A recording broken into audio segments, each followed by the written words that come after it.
आज मैं यही अपेक्षा करती हूँ कि आप सब सकुशल होंगे और आज हमारी नेक्स्ट एक्टिविटी है to verify the condition of consistency and inconsistence of a system of linear equation in two variable graphically.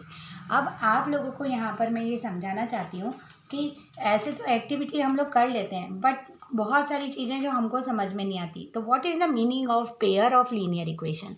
Pair of linear equation it means, अगर suppose I will take one example 2x 3y plus 2 equal to 0 and we choose any other equation, suppose x plus y plus 6 equal to 0. So what is the meaning of pair of linear equation? Pair of linear equation in two variable, in two variable. अब variable तो ये हम लोग जो है इन two variables, तो आपको यहाँ पर क्लियरली दिख रहा है कि एक्स और वाई यहाँ पर दो वेरिएबल हैं। और what is the meaning of this pair? Pair it means this is equation number first and this is equation number second, तो they both are in the pair, so that is called pair of linear equation in two variable, that is x and y। ज़रूरी नहीं है कि x और y हो, आप इसको X Y Z two dash dot Z तक कुछ भी लिख सकते हो, PQR, है ना। तो अब हम वापस एक्टिविटी पर आते हैं। विदाउट वेस्टिंग आवर टाइम, आप लोगों के लिए मैं यहाँ पर ये एक्सप्लेन नहीं कर रही हूँ रीड करके कि प्री रिक्वेस्टेड नॉलेज क्या है, मटेरियल रिक्वायर्ड क्या है। एवरीवन नो दैट कि अगर आप लीनियर इक्वेशन कर रहे हैं तो आपको ग्राफ की ज़रूरत होगी एंड सो ऑन।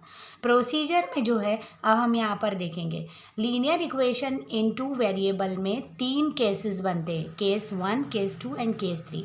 अब मैं आपको थोड़ा सा यहाँ पर ये एक्सप्लेन करना चाहती हूँ कि क्या होता है कि जब आप लीनियर इक्वेशन इन टू वेरिएबल लेते हैं तो a1 upon a2, b1 upon b2 and c1 upon c2, ये आपके पास इक्वेशन सपोज है a1x b1y plus c1 equal to 0 और सेकेंड इक्वेशन है a2x b2y और c2 इक्वल टू 0।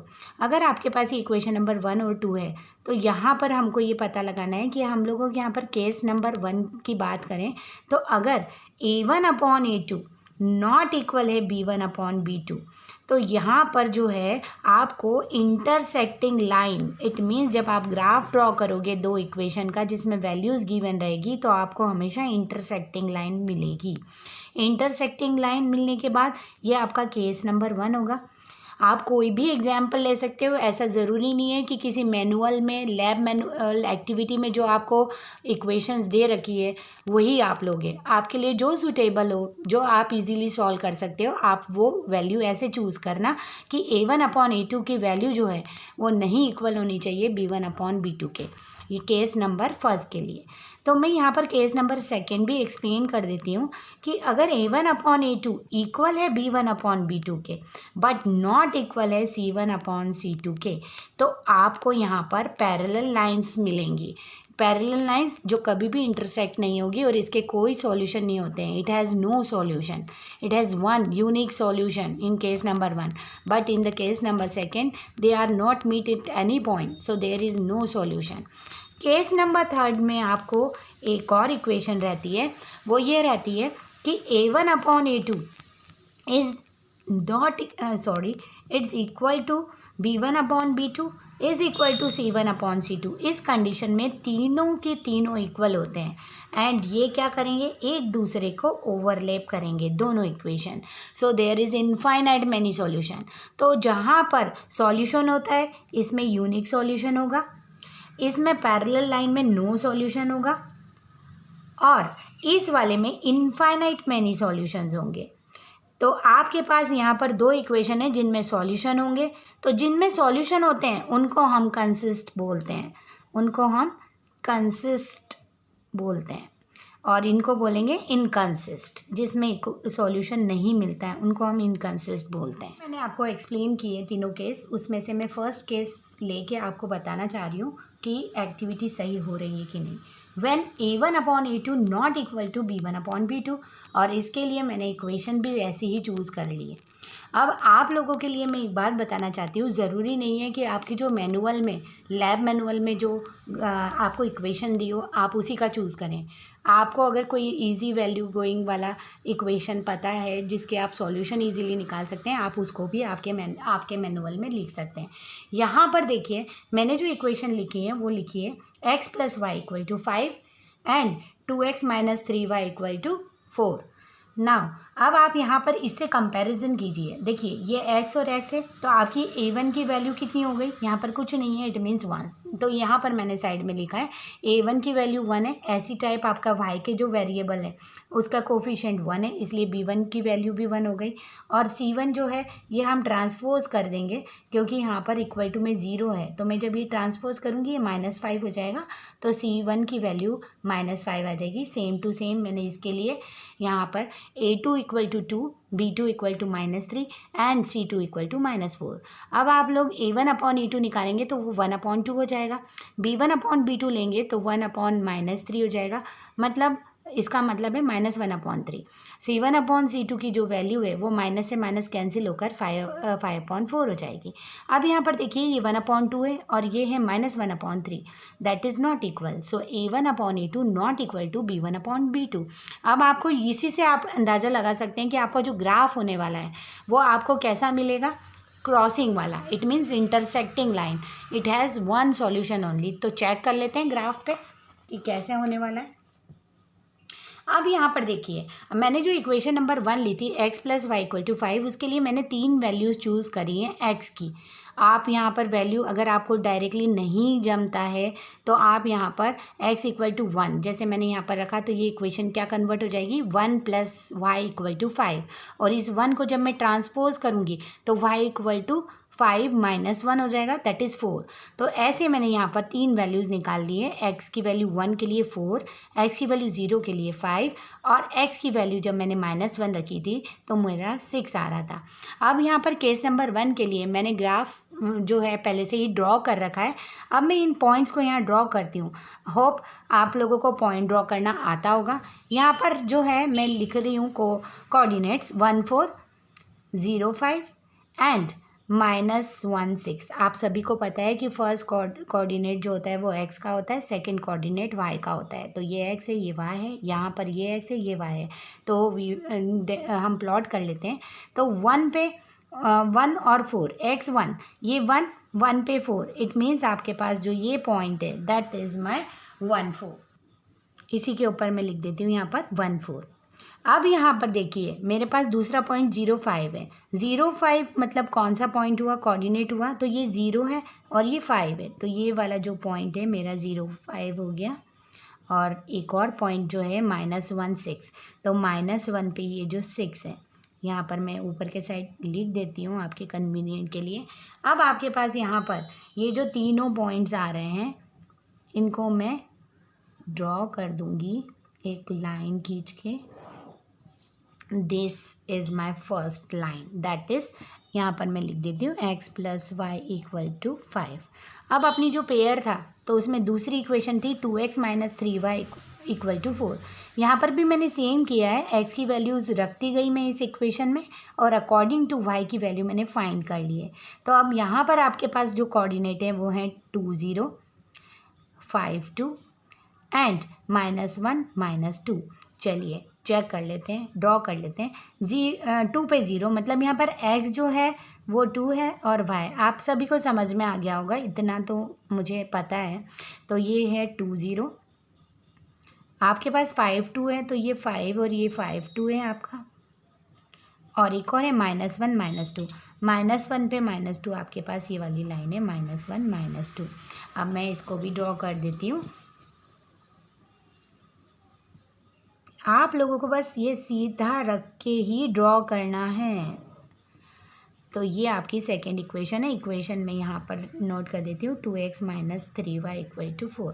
देखिए ये यहाँ पर इंटरसेक्ट हो रहा है, इट मीन्स अगर ये दोनों लाइंस यहाँ पर इंटरसेक्ट हो रही है, इसका मतलब है इसका ये सॉल्यूशन है। तो इसका हमने देखा था दैट इज़ यूनिक सॉल्यूशन। तो ये आपका केस नंबर फर्स्ट कंप्लीट होता है। अब आपको सेम टू सेम यहाँ पर लिखा जैसे है वैसे ही आपको करना है। अब मैं केस नंबर सेकंड की तरफ आ जाती हूँ बिकॉज़ मेरा वीडियो थोड़ा सा बड़ा भी हो रहा है। केस नंबर सेकंड में मैंने आपको बताया था कि A1/A2 जो है वो इक्वल हो सकता है B1/B2 के, but not equal to C1/C2। तो इसके लिए मैंने इक्वेशन चूज़ की है 2x + 3y - 13 = 0 and 4x + 6y - 4 = 0। यहाँ पर मैंने जस्ट डबल ले लिया है बिकॉज ये इक्वल हो जाए। 2 का 4 ले लिया, 3 का 6 ले लिया और C1/C2 नहीं इक्वल है, इसलिए मैंने इसकी वैल्यू जो है -13 और -4 ले ली। आप लोगों को जैसा मैंने केस नंबर फर्स्ट में एक्सप्लेन किया था कि x का वेरिएबल A1 है, y का वेरिएबल है B1 और C1 जो है -13 है। सेम टू सेम आपको नीचे वाली इक्वेशन के लिए तो ये पॉइंट यहाँ पर सारी वैल्यूज़ लिखी हुई है। A1/A2 दैट इज़ 2 1 जा 2 2 2 जा 4, इसको कैंसिल करेंगे जब अपॉन में तो 1/2, 3 1 जा 3 3 2 जा 6, दिस इज़ ऑल्सो 1/2 और जब माइनस से माइनस कैंसिल होकर 13/4 बचा है। इट मीन्स कि ये कंडीशन हो गई A1/A2 equal to B1/B2 not equal to C1/C2। अब इस इक्वेशंस, ये जो दो इक्वेशंस है इनके लिए भी मैंने सेम केस नंबर फर्स्ट जैसे x की वैल्यू जो है वो रखा और उसके अकॉर्डिंगली y की वैल्यू फाइंड कर ली। तो मुझे जो प्लॉट करने हैं इस ग्राफ पे केस नंबर सेकेंड में वो मेरे पॉइंट होंगे -1 5 2 3 एंड 5 1। और सेकेंड इक्वेशन के लिए भी मैंने सेम किया है और वो मेरे पॉइंट है -5 4 -2 2 एंड 4 -2। अब मैं यही सारे पॉइंट यहाँ पर ड्रॉ करने जा रही हूँ। -1 5 तो ये हो गया मेरा -1 पे 5 -1 5। सेकेंड पॉइंट है 2 3 तो 2 पे ये वाला 3, ये हो गया 2 3 एंड 5 1 तो ये हो गया 5 पे 1। यहाँ पर मैं सबसे पहले इसको मर्ज कर देती हूँ बिकॉज 6 पॉइंट एक साथ हो जाएंगे तो आप भी कंफ्यूज हो जाएंगे कि कौन सा पॉइंट किस लाइन का था। तो दिस इज़ माई लाइन के दोनों एरो लगाना चाहिए because it goes to infinite in both the direction. और आप लोगों के पास यहाँ पर जो इक्वेशंस हैं वो आप लोगों को आप के इक्वेशन पे ज़रूर लाइन पे ज़रूर लिखनी चाहिए। अब मैं दूसरा वाला प्लॉट कर रही हूँ -5 पे 4 -5 4 -5 4, उसके बाद -2 पे 2 -2 एंड 2 -2 2 और 4 पे -2 4 पे -2। अब मैं इसको भी ड्रॉ कर देती हूँ। आप लोगों को मैंने जब समझाया था तो आप लोगों को क्या बताया था कि जब A1/A2 इक्वल होता है B1/B2 और नॉट इक्वल है C1/C2 तो आपको कैसा ग्राफ मिलेगा। आपको ध्यान आ गया होगा, इस ग्राफ को देख के मैंने बताया था कि ये आपको क्या मिलेगा, पैरेलल। तो देखिए ये पैरेलल है, ये कहीं पे भी इंटरसेक्ट नहीं करेगा और अगर ये इंटरसेक्ट नहीं करेगा तो ये इनकंसिस्ट होता है, इट हैज़ नो सॉल्यूशन। जल्दी से हम थर्ड केस की तरफ मूव कर लेते हैं। हमारा थर्ड जो केस है वो ये है कि ये तीनों इक्वल होंगे A1/A2 B1/B2 C1/C2 और इसी के लिए मैंने यहाँ पर इक्वेशन चूज़ की है 2x 3y 2 = 0 4x इसको जस्ट डबल कर दिया है मैंने। क्यों? क्योंकि अगर मैं यहाँ से 2 कॉमन लेती हूँ तो ये दोनों इक्वेशन जो हैं वो डिक्टो सेम होंगी। आपको कंपैरिजन करना भी आ गया होगा, मैंने 2 बार एक्सप्लेन कर चुकी हूँ। और यहाँ पर देखिए 2/4 2 1 जा 2 2 2 जा 4 3 1 जा 3 3 2 जा 6 एंड 2 1 जा 2 2 2 जा 4 1/2 1/2 1/2 they all threes are equal. यहाँ पर भी मैंने सेम किया है, ये जो दो इक्वेशंस हैं इनकी वैल्यूज़ मैंने यहाँ पर पुट की है और यहाँ पर मुझे जो कोऑर्डिनेट्स मिले हैं वो ये रहे जो मैं अब ग्राफ के ऊपर प्लॉट करने जा रही हूँ। मेरा फर्स्ट पॉइंट है x जो है वो -1 है 0 -1 0 इट मीन्स ये जो है ये ही पॉइंट हो गया -1 0 -4 2 -4 एंड 2 ये वाला पॉइंट हो गया मेरा -1 2 -4 सॉरी -4 2 एंड 2 -2 2 -2। चलिए जल्दी से हम ग्राफ की लाइन ड्रॉ कर लेते हैं। इसके ऊपर दोनों एरोज़ लगा लिए हैं, इक्वेशंस भी लिख दी है। क्या अंदाज़ा लगा रहे हैं आप लोग किस टाइप का ग्राफ मिलने वाला है आपको, एक इंटरसेक्ट वाला हो गया, पैरेलल हो गया। अब चलो चेक करते हैं इसका क्या होने वाला है। 5 - 4, 5 पे -4 दैट इज माई 5 एंड -4 हम नीचे आ जाएंगे -4 के लिए, तो ये हो गया 5 - 4। -7 पे 4, -7 पे हमारे पास हैं 4, -7 पे 4। और एक और पॉइंट जो है वो है 8 पे -6, 8 तो ये है और -6 हमारा नीचे जाएगा, ये रहा -6, तो ये हो गया 8 - 6।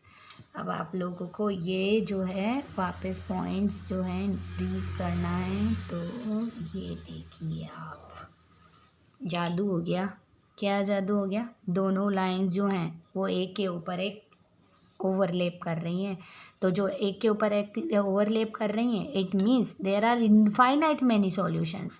और यहाँ पर दोनों इक्वेशन साथ में ही लिख रहे हैं क्योंकि ये दोनों जो हैं एक दूसरे के ऊपर पूरी तरीके से ओवरलैप कर चुका है।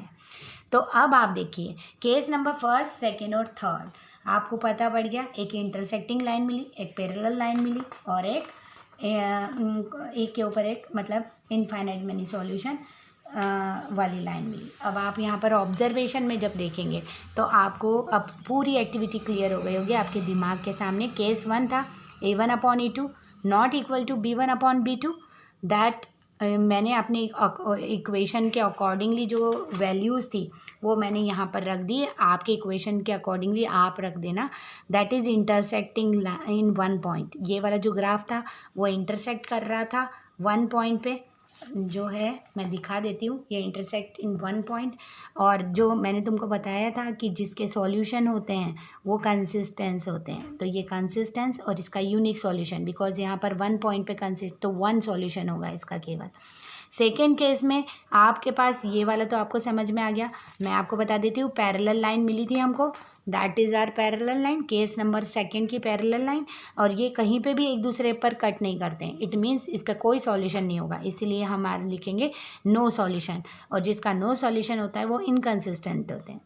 और ये तीनों जो इक्वल हैं वो एक के ऊपर एक होते हैं सेम लाइन पे। तो देखिए ये दोनों इक्वेशन सेम लाइन पे थी, तो यहाँ पर सेम लाइन और इनके पास हर एक पॉइंट पे इसका सॉल्यूशन होता है, तो हम उसको वो फाइंड आउट नहीं कर सकते। दैट इज़ इनफाइनाइट सॉल्यूशंस, और जिनके सॉल्यूशन होते हैं वो कंसिस्टेंट होते हैं। कंक्लूजन में आपको क्या पता पड़ा, the system of linear equation in 2 variable. Conclusion ये था कि is consistence with a unique solution when A1/A2 not equal to B1/B2, and inconsist and has no solution when A1/A2 B1/B2 not equal to C1/C2 is third वाले में consistent with infinite solution, जिसमें तीनों equal होंगे। ये यहाँ का जो observation है वही आपको कंक्लूजन में भी लिखना है। होप आपको ये एक्टिविटी समझ में आ गई होगी। नेक्स्ट एक्टिविटी के लिए मैथ प्रयास के साथ बने रहिए। Thank you so much.